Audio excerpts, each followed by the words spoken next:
You can be as open as you want to be, right? So, I mean, I'm sensing that there's an emotional tie between you and food, okay? But there's also a catalyst to what's causing those emotions.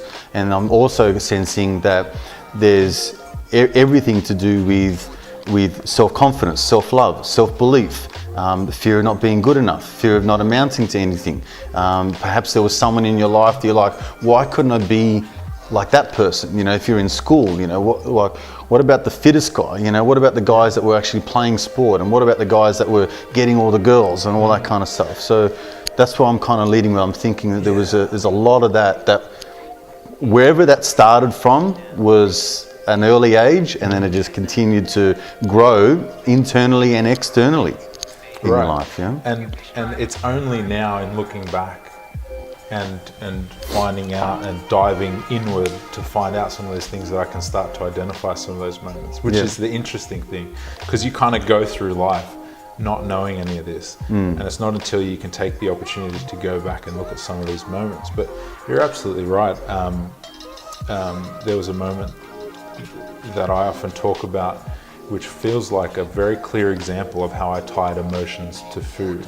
And there was one night where I was sent to bed without dinner by my dad. I was obviously mucking up, like running amok, doing something stupid. Yep. And I was so angry that I stormed upstairs, kind of swearing under my breath the whole time, making sure he didn't hear me. Yep.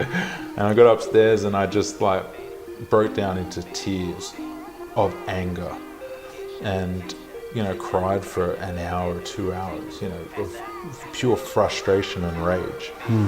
Waited for long enough for Dad to go to bed, and then crept downstairs and stood in the kitchen in the dark making peanut butter and butter sandwiches and working my way through the entire loaf of bread. Wow. Stuffing my face. Really? Because there was such emotional pain and kind of rage and humiliation and guilt that I didn't know what to do. So as I'm eating these sandwiches through kind of tears of rage, my stomach's getting full and it starts to actually be physical pain that I can't even eat anymore. And once I'd been through the entire loaf of bread, I sat there and I realized that the tears had stopped, that the emotional pain and the hatred was gone, and I was left completely numb. The only pain that I could feel was the physical pain of my stomach from eating so much.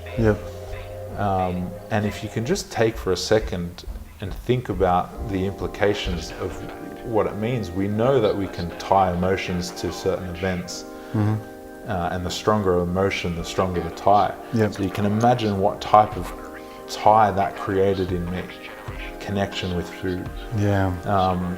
It basically taught me that the way to get through emotional pain was to eat.